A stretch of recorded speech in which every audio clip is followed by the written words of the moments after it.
All right, today we've got someone who doesn't really need an introduction because his face is planted across thousands of trailers across Australia. But what most people don't know is the story behind it. Jim Penman, mate, it's an absolute pleasure to have you here today and welcome to The Real Build. Good to be here. So Jim, this is wild to me. You're one of the most recognisable faces in Australia, but I just want to start before all of that. Take us back to before gyms, before the franchise empire. What were you like as a kid growing up? What was life like? Well, I was a difficult kid, didn't get on with my father very well, very contrary. Whatever anybody would say, I would think of a reason why it shouldn't be so. So I would argue with everybody. We were supposed to watch football matches at school to support the school, and I would go around arguing with people about why they shouldn't believe in God, this kind of stuff too. And just very, very anti-establishment. My best friend was suspended in year 12 and told to stay away from me as a bad influence. That's the kind of kid I was. I put things up on the school notice board and have them taken down because they were inappropriate. I was just a rebel. Yeah. Not a rebel in terms of drinking or drugs or smoking or anything like that, just in terms of thinking. And do you think that played a big part in who you are now? Yeah. Well, I'm still unconventional. Everything I do is different. I went to university, I spent 10 years at university developing a theory of society which completely challenges every existing idea about the way history works. Looking at biology and cross-cultural anthropology and psychology and anything that you'd like to mention, like what did the First World War took place? I'll give you a reason different to any scientist, any historian in the world. So I had these very unconventional ideas, was aiming for an academic career, and when that was clearly not going to be possible because I was just too wildly out there, I decided to launch a business that would fund the research I wanted to do, because I needed multiple millions of dollars to fund the research to continue with my work. So I took my part-time lawn mowing business into a full-time business, and then I franchised it. And what I did in franchising, in a sense, was the same thing. I went and looked at what everybody else did and said, I don't like that, I want to do it completely differently. So it's very, very, at every stage, in my school life, in my academic career, in my business, I've always gone the unusual route. Was there a moment in your childhood when you were younger that gave you the spark to pick up a lawnmower and do what Jim's mowing is now? Well, I've been gardening since I was 8 years old, so it's really, in fact, except for about 3 years in my late adolescence when we moved cities, I've actually had a gardening business ever since. So, but until 1982, I had no notion this would be my full-time career. It was a kid's job. It was a student job. It's a pretty good paying student job. It's only when I came to my academic career came to a crashing end that I decided I needed to do something, and lawn mowing was the only thing I knew how to do. And it was gardening before you started to pick up a lawnmower and do that sort of stuff? And how did you start gardening in general? Was it family influence? Was it helping out the family? What originally? Well, it started because I knocked on the door of a neighbour doing bobber job for the Scouts when I was 8 years old. Really? And he offered me a job. It was 2 shillings to grape his driveway. And then a neighbour across the road actually got me mowing his lawns later, so with using his mower. And then in 1970, after I left school, I took a gap year, and during that year, I put a notice in the local hardware store window offering to do gardening work. I think I was charging $1.50 an hour, which is, even in those days, that wasn't very much. Picked up 2 or 3 clients, I just kept them, and then later on I bought a mower. That was just a few years later. So that's how that's happened. Nothing. Some great. Hey, lawn mowing's my career. It was just one step after another. Steps, just following the process. Well, yeah, because I basically like gardening. In fact, it's my hobby. If you look at my nails, they're all dirty because I'm out there at the weekend. I'm gardening. It's my fun. Yeah. So I love lawn mowing. I love gardening. It's being outside. It's in contact with nature. It's good exercise. It's just very rewarding, meaningful work. Yeah. When you got your first paycheck from doing gardening, how did that moment feel to you? Well, as again, I was 8 years old, so I would have thought, here's 2 shillings, which is equivalent to 20 cents. I could buy a block of chocolate with it. I'm not sure what I'd do with it. That's a long time ago. That's like 60 years ago, you know. Obviously, when you started up, a lot of entrepreneurs and business owners struggle with startups. It's a very sink or swim industry. What was the toughest parts in your early days? As you know, a lot of people say, from going from 0 franchise to 100, but it was just yourself for quite a while. What was the struggles and the mistakes? The hardest part is always finding good people. That's the greatest challenge. I mean, if you do something with yourself, I was a pretty good lawn mowing contractor. I really was. I give great service to customers. I did a beautiful job. I used to go to once-off jobs and turn them into regulars, and I get the neighbours. I just used to find it really easy to build up and keep customers. In fact, my original business when I started full-time was building up and selling lawn mowing rounds, because I could get customers so easily. Now, as soon as you go beyond that, you've got to start employing other people. The service went way, way down. There was a time when I had this subcontract business before the franchise, where for every 100 leads, I get about 100 complaints. It was really not very good service. So franchising made that better, but even during the franchising system, we had to actually constantly look at changing things, setting up better systems to try and reduce the level of complaints, improve customer service. And as we did that, the level of leads rose dramatically. But it's a long process. It's not one thing. It's a stack of different things. It's 1,000 different decisions that you make. If you could go back to your younger version, your younger self now, Jim the mower, what would you tell him? A lot of money in grass. A lot of money in grass.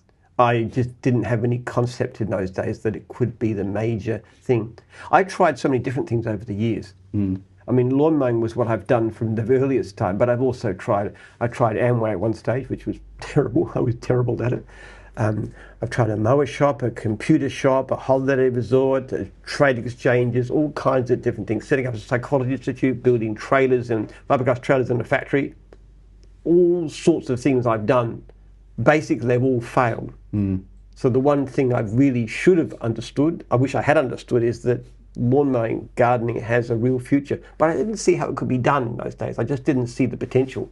It just didn't seem to me a scalable business. Yeah. Well, now it is. It's become Obviously it is, yeah. But you've worked out a way to do it. That's the difference. There's a technological way of thinking about things. But even when I started the franchise in '89, somebody asked me at that time how many franchisees I might have one day. And I said, look, if it really goes well, maybe 100. Yeah. I just didn't comprehend the value. When you were by yourself, at what point during that whole process did you realise that this could be something way bigger? Never in a single process. It just came across me gradually. I know you like the stories of suddenly you pop, pop, pop, pop, pop. Oh, I've got an idea. Wow, suddenly bang. It's never like that in my experience. It's thousands of little experiences of experiments, of ideas. Every day I ask myself the question, and this has been going on for decades, how can I do it better? How can I mow a lawn more efficiently? How can I cut the edges better? How can I cut down the travel? How can I empty my grass bag? How can I employ people better? How can I use better contracts? How can I advertise better? Thousands and thousands of micro experiments every day of my life, including weekends, public holidays, Christmas days. Today, I'm asking myself the same question, how can I do better? It's not one big thing, it's thousands of little things. I think a lot of people need to hear that. They do, because they have this idea that there's one supreme idea, just invest in the right stuff. It's like this idea, which is a mania today, about gambling, buy crypto, whatever. Well, no, it doesn't work. You've got to know what you're doing. And where you should start is what you understand already and to become the absolute expert in that. Look, it's like I had a franchisee approach me. He wants me to get into fertilising, making fertiliser. He said, "Oh, Jim, you should do it. And, it's a great big market out there, and you can provide, discounts to your franchisees." And I said to him, "It's not something I know about, understand about." And so he writes back and says, "No, just because you're getting old and slow, you really take the challenge." I said, "Listen, if I went into fertilising, I'd be up against people like Yates and so forth who know what they're doing. They've been doing it for decades. They have enormous amounts of money. They're very experienced. I've been making the same mistake that Yates made when they tried to compete with me. So this is a big retail brand for garden products. They tried to launch garden franchises. They completely failed. They failed so badly that the loss of money tanked their share price. Really? Why? I mean, they had all the money, far more than me, but they didn't know what they were doing, whereas I do know what I'm doing. And I've got people around me who know what I'm doing. So it's that expertise people underestimate. That's a big mistake I've made in the past too, is going into things I don't understand. And I hope I've learned that lesson. Be very focused. What do you know how to do to be better and better and better and better at that? That's really valuable. How did you build trust in the early days of your first few franchises with clients and with other business owners?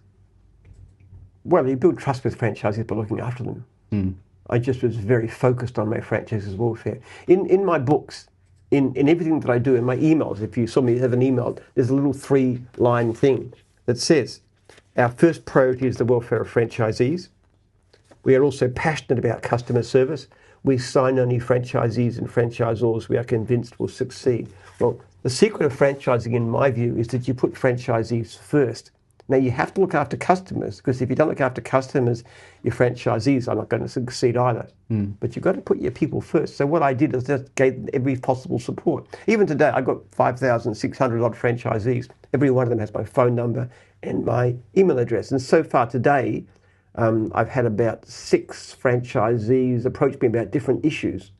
They rung me, or they've emailed me, or one case, the guy texted me. They ask me, and I'm in touch with them all the time, so I'm always looking at how can I improve? How can I do better? What can we do? What are we not doing for you? How can we shift the system? So you've got to be constantly driven to look at the interest of the people you're dealing with. And customer service is the same thing. We set up system after system after system, change, modify, experiment, try. How do we get the complaints down? What can we use? We're developing new technology now, a thing called Jimbo, which is a program for franchisees, which, when it's fully implemented, developed, which within a few more months, should halve the level of complaints that we get, and also be a real benefit to franchisees instead of cutting their administration time down and cutting their costs down, so they won't need an external accounting service. So we're spending millions of dollars a year on software development, and it's all based on the same idea. How can you turn your people you deal with into raving fans? When you originally started Jim's Group or Jim's Mowing, was that logo the first thing you ever created? Well, not really, because it's all based on what I've done before. The systems of operation and stuff were already going, the way we answered the phones and so forth. That's already in operation before that stage. So it wasn't new as self. But then also the contract is new. The contract was actually far more radical than the logo. The logo is nothing. All that happened with the logo is that I used to put my picture on leaflets because I found I got a better response. When you wanted to franchise, I just got a graphic designer to draw up the design. And then we tried a few different texts. So I basically stuck around the office with staff to look at to pick the one that was easy to look at. So that was a couple of hours of work, so it was trivial. But what was far more radical was the franchise contract. And the franchise contract was an enormous effort. It took me 9 months of arguing with lawyers who kept on telling me I'm being too nice. That was the way they put it. And I wanted to give franchisees all these rights. For example, the right to automatic renewal at the end of their term. Ownership of clients. We cannot take them off them without their consent. We stop ourselves. Absolute right of territory. A job comes into your territory, you must get it. But you can work wherever you wish. You just don't door knock somebody else's territory. All kinds of things. I put all these. You can grow as much as you like. You can put as many trailers and vans on as you like. Employ as many people with that, and the basic fee doesn't change. So there was all these stuff that was put into the contract, which was really radical, revolutionary. The brand itself, the logo, was very ordinary. But then with time, we actually gave franchisees more rights. We gave them the right to change to a different franchisor, even different division if they wish to. Franchisor has no say. Vote out your franchisor. Veto changes to your own manual. There's all kinds of things we put on with time. That's the revolutionary part. The logo is nothing. The logo simply reflects the fact that, it's a pretty ordinary thing. You think about it. Why would you use the guy with a beard and a hat to advertise cleaning or pest control or bookkeeping or IT? It doesn't actually have anything meaning in itself. It's simply what it represents. which is a system that looks after franchisees very well and looks after clients very well. And I have to say, we don't look after either as well as we should. We always need to do better.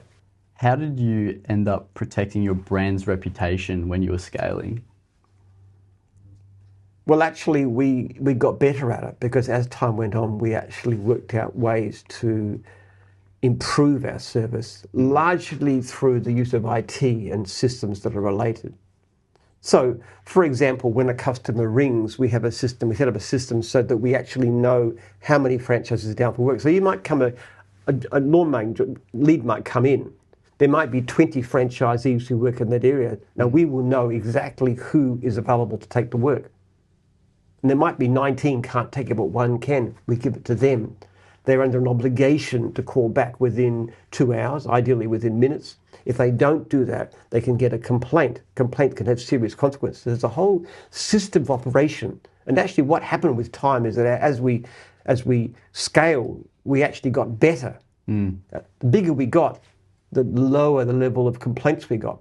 Our complaint level dropped from like 100% pre-franchised to 5% in the early franchise system, and then down, it's now a fraction of a percent. Really? And it's going to go down further because with the things we're doing now, we can really improve on that. So as we scale, we got better. And it's actually easier because the bigger you are, the more resources you got. Like I couldn't afford to spend $5 million a year on software development back then in the 1980s, 1990s. Now I can.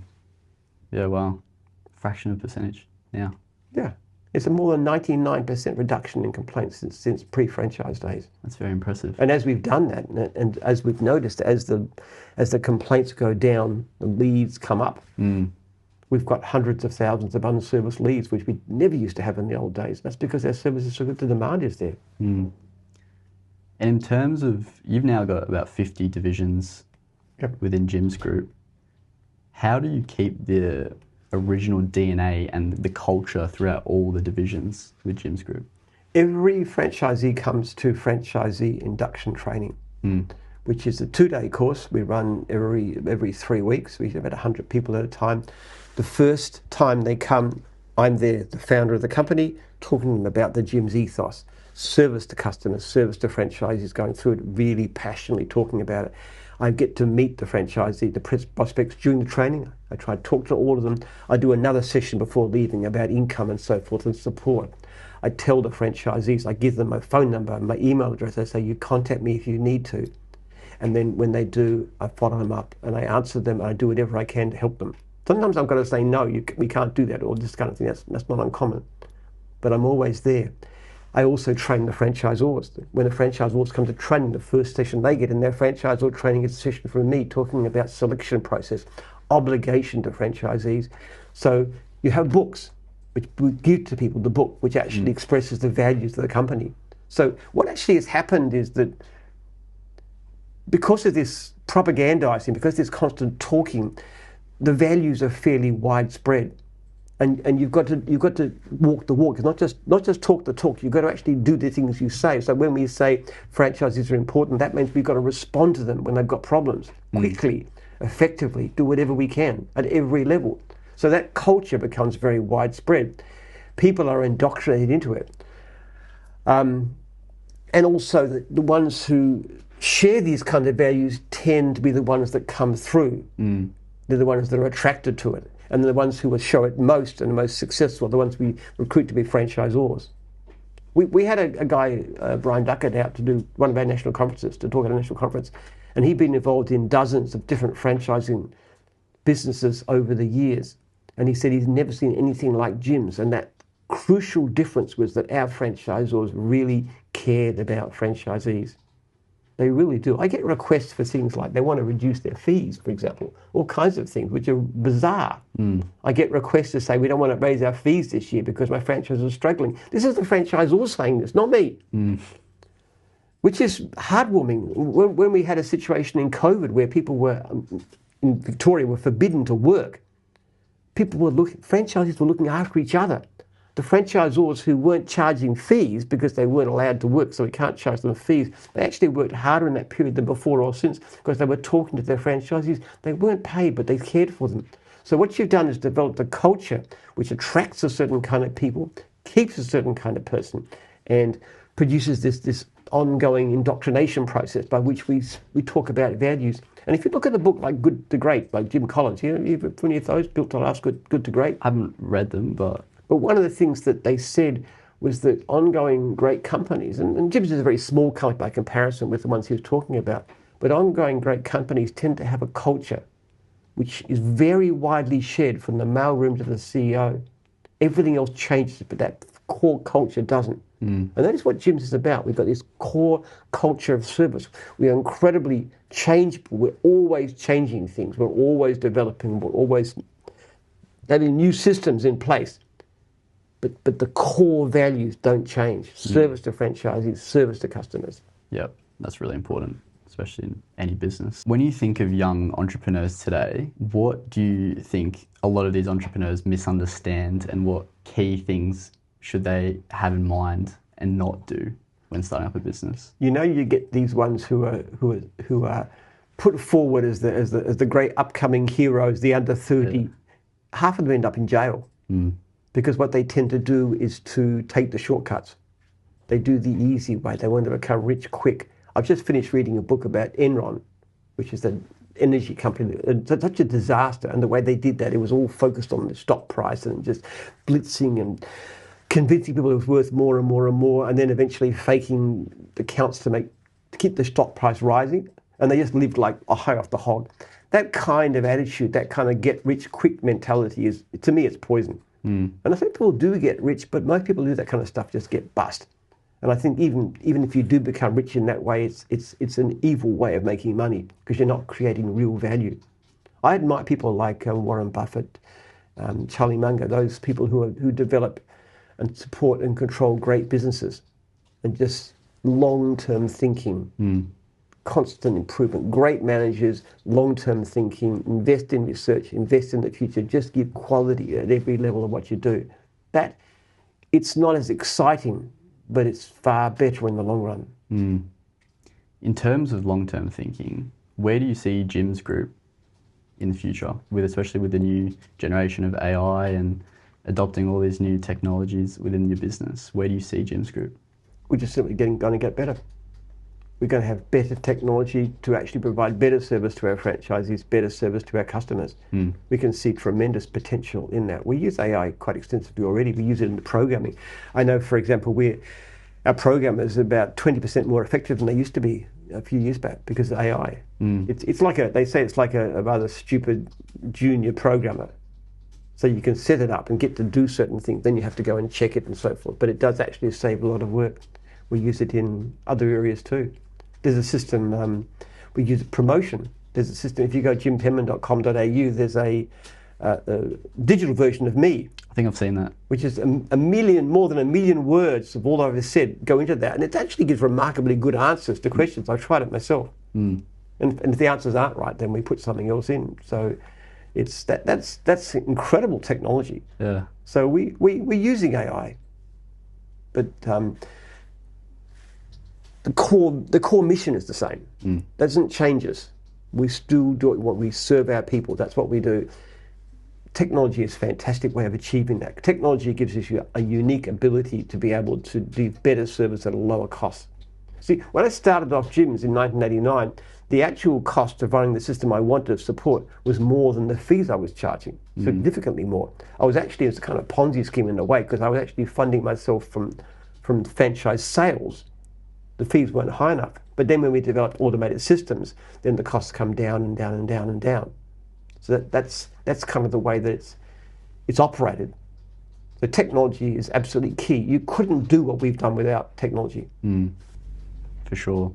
It's changing very quickly, especially today, and in the future it's going to change a lot of businesses and how they.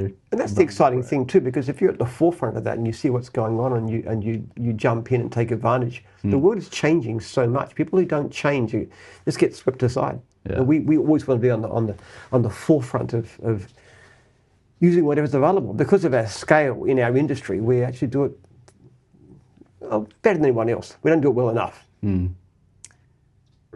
In terms of personally, what do you think is one thing a lot of people misunderstand about you as a person?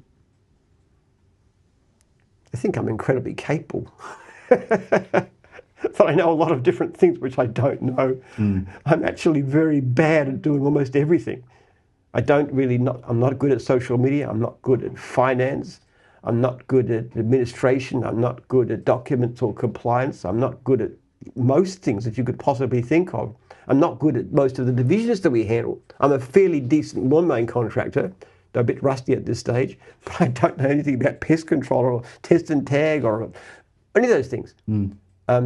So I think the most people don't know about me is that I'm really quite an idiot in most respects. I'm just fairly good at one or two narrow things which happen to be useful, and I get people around me who are good at the other things. Yeah. It's interesting when you look at people who think they're good at everything. It's actually a delusion, and it holds them back. Again, I talk to someone like Warren Buffett, who's a perfect example, and this is a guy who's an incredibly smart investor. And he basically says, he talks about his circle of competence. He doesn't invest in IT because he doesn't understand it. Now, how could you be more brilliant than that guy? He doesn't understand IT. It's his circle of competence. He knows what he's good at. He sticks at that. He does it very well and becomes better at it. Reads all the time. I read a couple of books a week, actually, and I read voraciously. Always learning, always knowing more, but knowing what you know is what you're good at, and knowing what you're not good at. That's a very crucial thing. And I think one of the greatest, most understated virtues in business is humility. Because the people I see failing are the ones that think they know everything, and they're the ones that keep on telling you that the system is wrong. Like a franchisee who's failing in business. I get this like a guy this morning I've been in correspondence with. He's getting too many complaints, and he says, yeah, the system's wrong, and it's unfair, and this and this and this and this, but why are you getting more complaints than 99% of our franchisees? I've actually frozen his leads. And I said, you're not going to get any more leads until you've convinced me that you're going to do this thing properly. And then if they continue, you'll be cut off for good. He just wants to blame somebody else. He's got to look internally.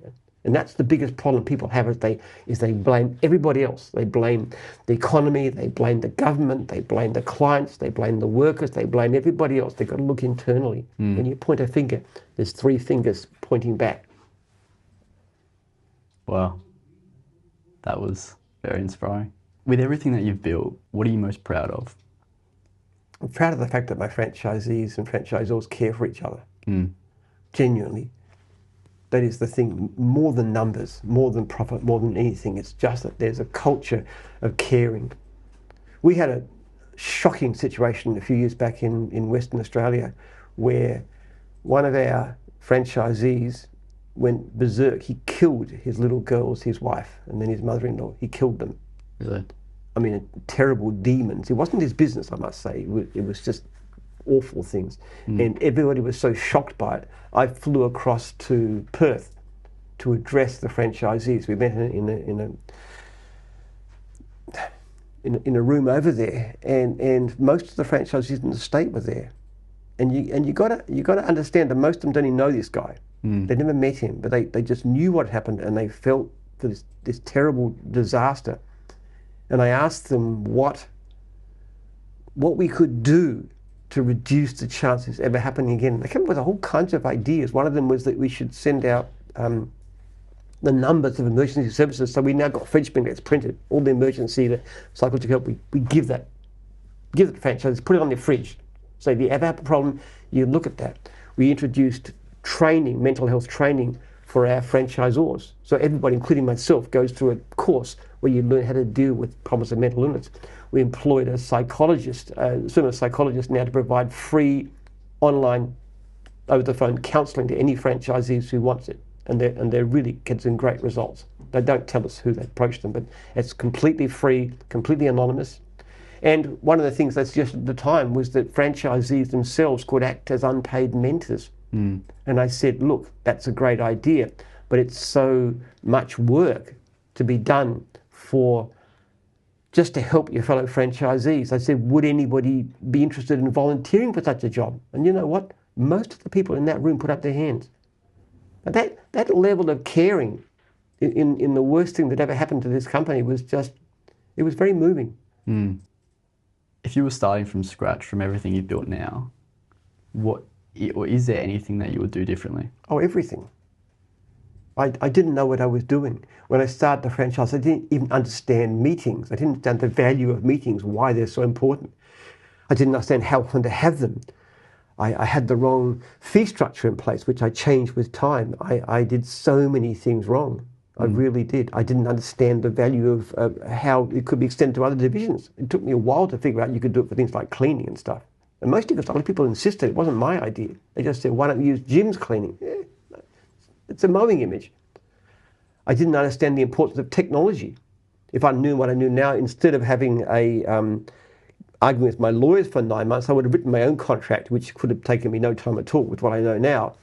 But at the same time, I would have invested in technology a lot earlier and a lot stronger, because even in those days it was available. So I just made so many mistakes. It would have taken me half the time to get back to where I am now if I knew what I was doing. I think mistakes and lessons are really important for business and entrepreneurship, right? Yeah, learning from mistakes. That's the thing. What some people do is make the same mistake over and over again, which to some extent I've done by continually going into business I don't understand, and I hope it's a lesson I've learned now. But yes, you've got to learn. In fact, if you're not making mistakes, you're not growing. Yeah. In my experience, most of the things that you do don't work. Most of the things you try are failures. But the point of it is, if you fail and it costs you $1,000, and fail and it costs you $10,000, and fail and it costs you $5,000, and fail and it costs you $2,000, and you succeed and it makes you $1 million, you're ahead. So you just got to keep on doing things, and the things that work aren't always the things you think are the best idea at the time. And a lot of the decisions that I've made that have turned out to be very good were decisions I made for purely ethical reasons. They weren't because of. They weren't because I thought it was good business. I just thought it was the right thing to do. But it actually turned out to be extremely good business. For example, one of the things I was very determined when I started franchising is I didn't want my franchisees to fail. I find that the most distressing, difficult thing to cope with. I really do. So my determination was that I wasn't going to accept anybody that I wasn't pretty sure about. And I do things like I would put them out on the road with a franchisee and see if they're good enough to be in gyms. Now, nobody did that. None of my competitors ever did that. VIP, which is my main competitor, never did that. They just said they didn't. I actually spoke to a guy from Johnny King, who was a competitor in the cleaning area. And I said, how do you select franchisees? And he said, Jim, what I was told by my employers, $50,000 on a pulse. So I had this policy that said I will not take on somebody I'm not reasonably convinced is going to be good at what they do. Now, I thought when I did that, that would stop me from growing. That's one reason I thought I'd never get past about 100. I wouldn't be as big.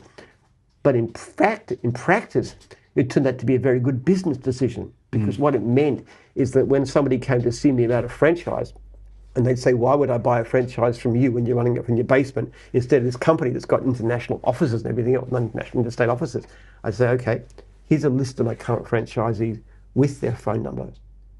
I said, go and ring them, and then go and get their list and ring them, which I knew they wouldn't provide. And the reason that I could do that is because I knew that if they rang my people, they'd give an overwhelming majority give a satisfied answer. And that was an ethical decision. It wasn't a business decision. But I just didn't think it was right to take somebody on. So we had a situation some years back where a lady rang me about problems with a contract, with a mowing franchise contract, and they beat the training because she had my phone number. And then I found out from the conversation that she was buying a business on behalf of her son, who was in his early 20s, because he couldn't find a job. And I said to her, we are not going to sell you a franchise. That is completely out of the question, because I know that's a recipe for failure. She was very upset. She said, I wish you hadn't run you. I said, it's the best thing you ever did. She said, what am I going to do? He hasn't got a job. I said, okay, the people in that area who are overloaded with work, very common with us, let me get him out on the road with them. So he can work for them. He went out. He was hopeless, absolutely hopeless. Now, that was such a serious thing that when that franchisor's contract came up for renewal the following year, I said to him, it wasn't just that, but that was the final straw. I said to him, you're not going to renew, you sell. He sold, he made a good price, but that decision to take on a person that he must have known was going to fail because we tell people that was a really profound moral breach. So you've got to do the right thing by people, because in the long run, in the short term, you can make a lot of money by screwing people. And that lady would have paid the money and the franchisor would have got it. But it was a really wrong thing to do. Lastly, if you could give one piece of advice to the people who want to start up a service-based business, what would it be? Look at what you do every day. Look at what you do every day and say, how can I do it better? How can I give better service? How can I do it more efficiently? Constantly, relentlessly look to improve what you do at every stage of the way. Start part-time if you need to. That's how I did it. It's a good way to do it. If you can't, getting a franchise of some kind is not a bad way in. But basically, the whole process is this: just experiment, try, change things all the time. I'm astonished people can work so hard physically. They can spend long hours, but they won't spend 5 minutes thinking, what am I doing? How can I do this better? And that is the one habit of mind people need to have in their mind. Because you're never good enough. You're never, ever, ever good enough. You always can do better. You can always get better service. You can always be more efficient. I mowed lawns 15 years, and I heard things from franchisees who developed better systems than I'd ever used. That I, in a sense, even though I was so busy, I sometimes wished I'd go out and start a lawn mowing business, just because I knew so many things more now from my franchisees that I'd never learned in 15 years as a mowing contractor. So keep on learning. Thank you. Wow, that's really inspiring. Thank you so much for your time. Okay, thank you. Appreciate it. Thank you, Jim.